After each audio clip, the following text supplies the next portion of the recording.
This is the week 6 recap of my data job hunt, days 36 through 42. Let's get straight into it because the last one was like 24 minutes long. Don't want it to be too long.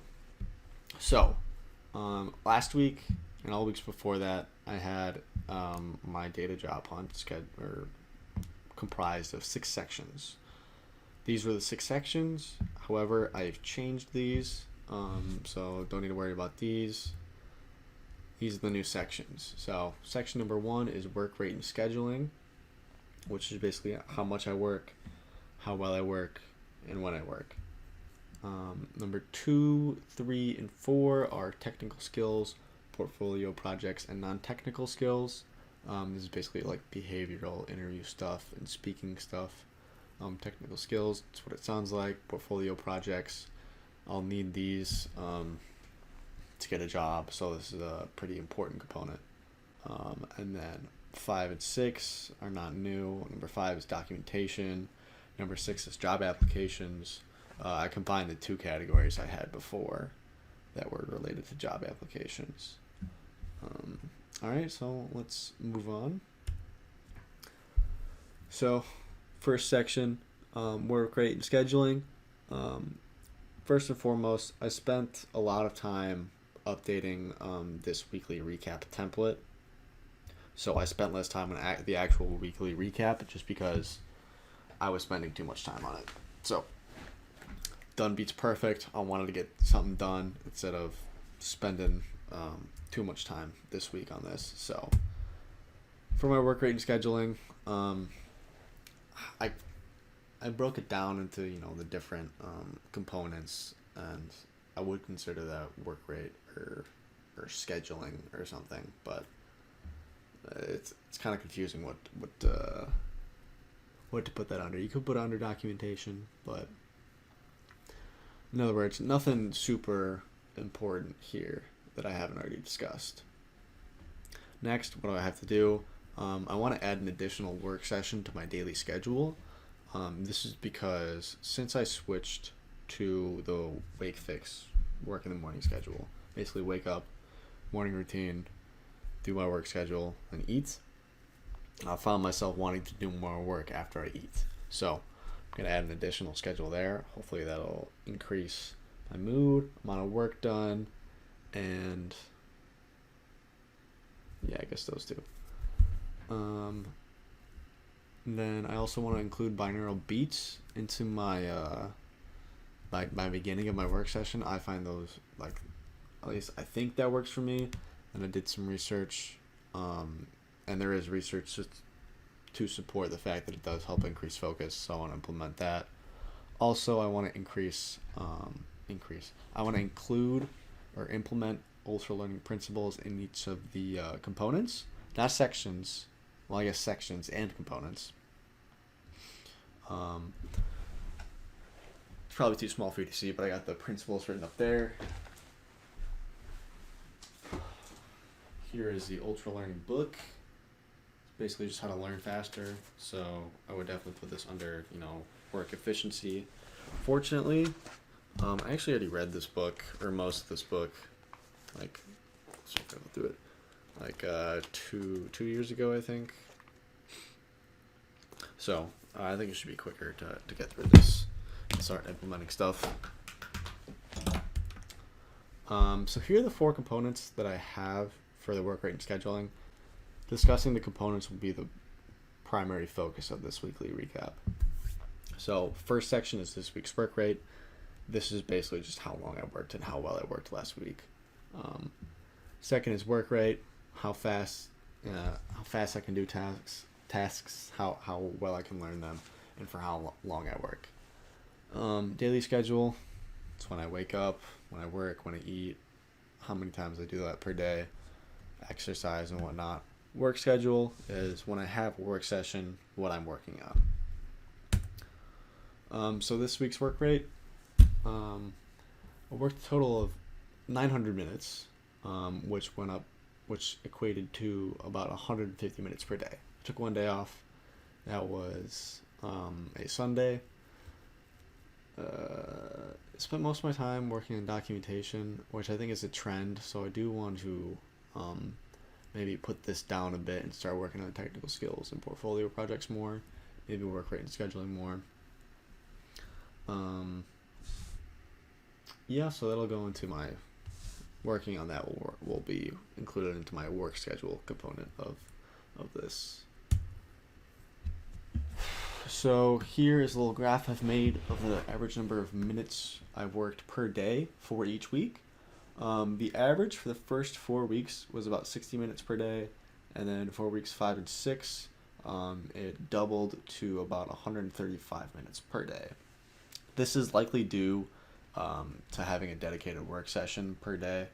During week 5, I was not following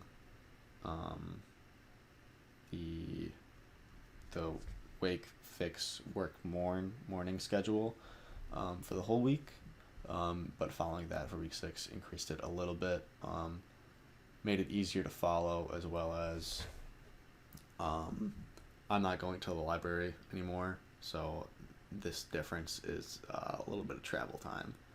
I thought my work efficiency would decrease a lot not going to an outside place, which was usually the case for me in the past during school and whatnot, but I don't think it decreased it that much. Once I got into the habit of just doing this work session at the beginning every day, it seemed a lot easier to slip into focus. That being said, there's still more distractions, so it is a little bit worse. Daily schedule. I got 1 week left of testing this. However, I may cut it short and then just add another work session onto the schedule. I don't know if there's much value in doing another week of this. It's like a half a week, but I guess in that time I can work on finding out what the new daily schedule would be, like when I work next, or when I have my additional work session, and then how long it's for. I guess I'm already breaking the schedule today because I'm working, what is it, like it's like 3 p.m. right now and I'm working, so, work schedule. I want to schedule how much work to do for each section and each component. As I mentioned earlier, I'm spending a lot of time on documentation, but I like to spend more time on the technical skills and portfolio projects. So this is one thing I want to do. All right, section number 2, technical skills. These are the 3 components that I've created. Number 1 is reading. Number 2 is practice problems. Number 3 is teaching. Teaching is not mandatory for this data job hunt. However, I enjoy doing it, so I'm going to include it in there. However, the pace of the amount of material I get through so far has dramatically decreased with my current teaching format. So I might do one of 2 things: teach less per lesson, or teach less per concept that I read, or change the teaching style such that it takes less time to teach. So yeah, that's pretty much it for that. As for tracking this, this is the current log I have. So my current reading material is ACE Data Science Interview. This is the probability section, chapter 5. I wrote down each section of chapter 5, and then I have a log here if I've read it, I've taken notes, and if I've created a video for it. So I think I'll do something like this for each section. This also does include the practice problems here. I may expand this more, not sure yet, but yeah, as I said, I'll likely not teach everything due to how long that takes. So this is kind of log I'm looking for. This is kind of log I have right now. I plan to think about updating it somewhat. Don't have any ideas yet though. So, moving on. Practice problems. I haven't done any. As I said, teaching is taking up a lot of time, so I want to start working more on this. Yep. And also, next to do is a schedule / plan for practice problems. This is also somewhat under my work schedule because I want to know how much time I should spend on practice problems compared to reading and teaching. Teaching, I developed an intuition for conditional probability in terms of area. This was a lot more difficult than I thought, because I feel like conditional probability formula is really easy, but like the intuition for understanding it in terms of area, because that's how the basic probability is. It's typically presented in the beginning. So you do shapes and then area of the shapes of the probability, but conditional probability, like, it didn't make sense like that. So I got that. Want to film a video for it. Haven't done it yet. I also want to create a setup for an overhead cam paper and pen video format. So previously I had done just the whiteboard format, and I also got the slideshow format. But I want to do a format where I have basically my phone hovering over a desk. I've got some clamps for that, and then I start like using pieces of paper instead of the whiteboard. This will give me a lot more space to work, as well as I think the camera work will also be better for like seeing the work I'm doing. However, can't see my face, so I think it makes it less engaging. Maybe it's more engaging for the actual work that's being done instead of just paying attention to the video, if that makes sense. Like, their attention might be more on just looking at a person's face as opposed to the pen and paper. However, not sure yet, so gonna try that. Alright, that's pretty much it for teaching. Moving on to portfolio projects. I have not come up with components yet. I'm not sure what to do. I have some ideas. I can separate it by algorithm type and by step of the process. However, I don't think I'm educated enough to do this. I tried doing this, but it just got really confusing. So instead, I'm just going to go ahead and do some guided portfolio projects first. I did do some research on how to approach this, and then I also looked at exploratory data analysis, because that is something I can do with the current technical skills I have, but I'm not sure how to write it in terms of a project, so I'm just going to go to guided projects. Non-technical skills, I broke this into 3 components. I think these 3 components are likely to change because I kind of just came up with them on the fly while I was making this template, as opposed to really thinking them through. The first component I'll probably keep is behavioral interview questions. I did botch some of these on some of my previous data analysis interviews. And then the other 2 are speaking and presenting and storytelling. I think storytelling will mostly just go, I'll just kind of work on that while I'm doing other things. I can work on this while I'm doing these weekly recaps, because I don't really feel like I'm telling them in terms of stories, or each unit of information I can tell in terms of a story. That's something I could work on. But yeah, moving on. Behavioral other questions. What I worked on is my optoelectronics internship, explaining that in terms of a story and explaining it to a non-technical crowd, because I had an interview. This guy asked me about my optoelectronics internship. I told him, I use machine learning, and I was like trying to figure out these optical properties of these multi-layer structures containing vanadium dioxide. He was clueless, and I was like, shoot, I don't know how to explain it very simply, I guess, or in a way that makes more sense to him. So I worked on that. I think I got that down. However, we'll definitely want to re-practice that once I have upcoming interviews. I did the same thing with the gradient descent algorithm, because that's the algorithm I used during my optoelectronics internship, and I had been asked about the algorithm that I used during my internship. What I have to do, I forgot a little hyphen here. I'm going to read my behavioral interview chapter of Ace the Data Science Interview, because it's got some questions that I'd like to, or that are common behavioral interview questions, and I'd like to prep those. Speaking and presenting. Right as soon as I saw these components that I made again, I realized I was talking quite fast. Could have been enunciating more, so I'm doing that more. relaxing my voice more, hopefully so I'm more understandable. But I do get practice doing this, just doing these presentations, or these weekly recaps. Same with storytelling, gives me more practice with that, or doing these gives me more practice with that.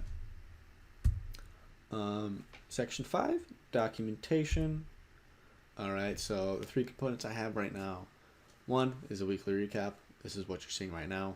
And I just noticed that I did not take away these little sections. So I'm just going to do that now. I'm not going to refilm this video in the essence of time. For the essence of time? Alright, come on.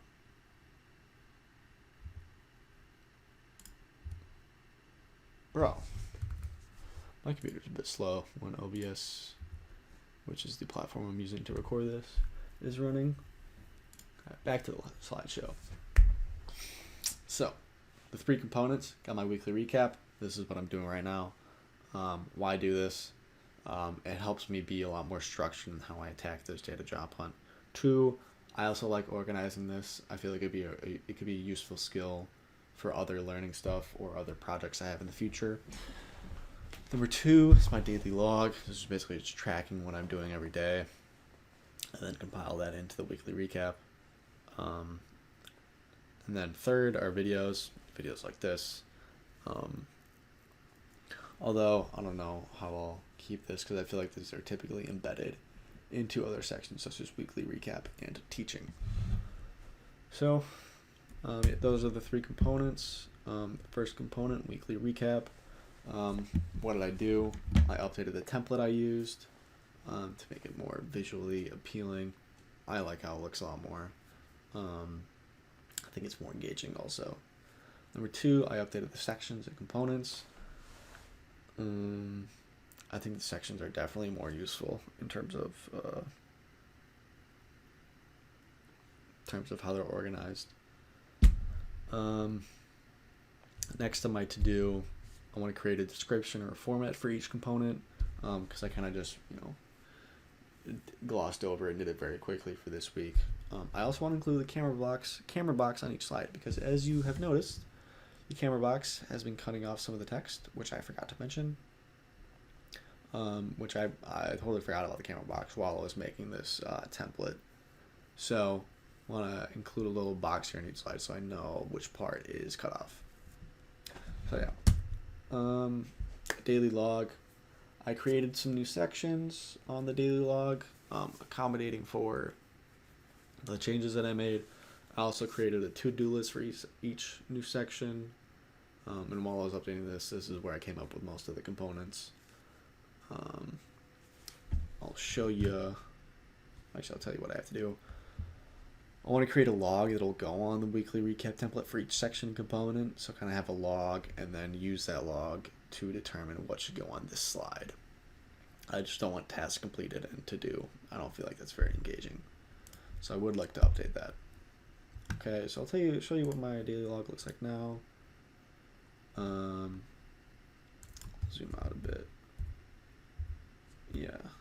Okay, so made some gray and white boxes to separate the weeks so it's easier to tell what I'm doing in each week. Here on day 38 is when I decided to change the sections, because I need to work on these 3 things before getting it in, before it really even applying to stuff. So yeah, however, one thing I also want to update is I have this time logged here, which I just haven't previously. I had just under miscellaneous, which is just watching semi-related videos and doing semi-related stuff. Chiropractor is not, I would not consider semi-related enough though. So I'll change that down to 60. Okay. Don't worry, these times are not included in these numbers, so that does not change that. And then I've also created a to-do list for each of the sections, which I have yet to fill out for most of them. I don't know if this is what I'll end up using. I might just have some sort of log here, and then right now this is my default go-to tasks completed and through. I might just have that on my daily log. So yeah, enough of that.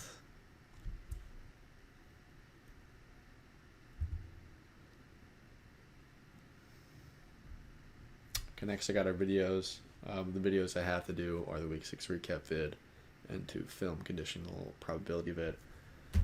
Now that I think about it, this is actually not true. I filmed my week 5 recap video, so that should be there, but it's not. We'll do in the future. I'll make a note of that. Okay, last section I got here is job applications. The components I have for job applications are the actual applications, the application process, resume and LinkedIn profile, and networking. Previously, these 3 components were in one section, and this was a different section itself, but I think it's more intuitive to include these all in one section.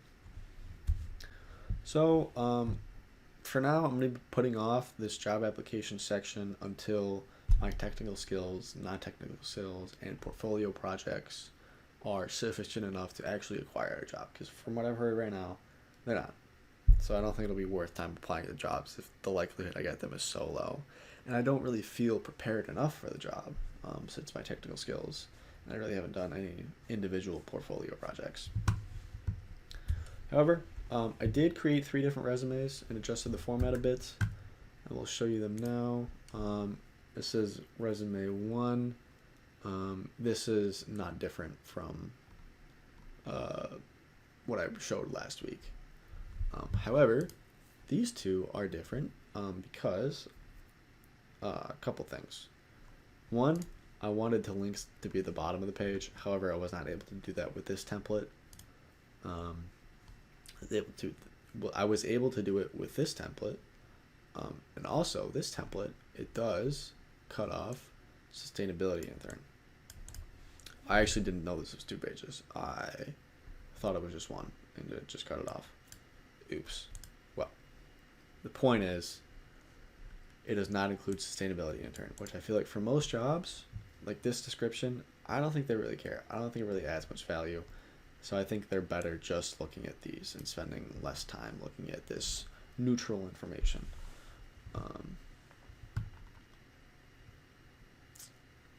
Yep, and then this last one, it's the same thing as this one. However, still 2 column, links are on the side. However, it doesn't include sustainability intern on this page, just in case I do want to include it. So those are the changes I made. Also, I'm keeping this one just because I'm not sure how effective or ineffective 2 column resumes are. So have this one just in case. Okay, and that's it. I think that's it. Yeah, so I'll just go to the end. This presentation template was created by SlidesGo. I think that's a legal thing I gotta say. It's a copyright thing. But yeah, that's it.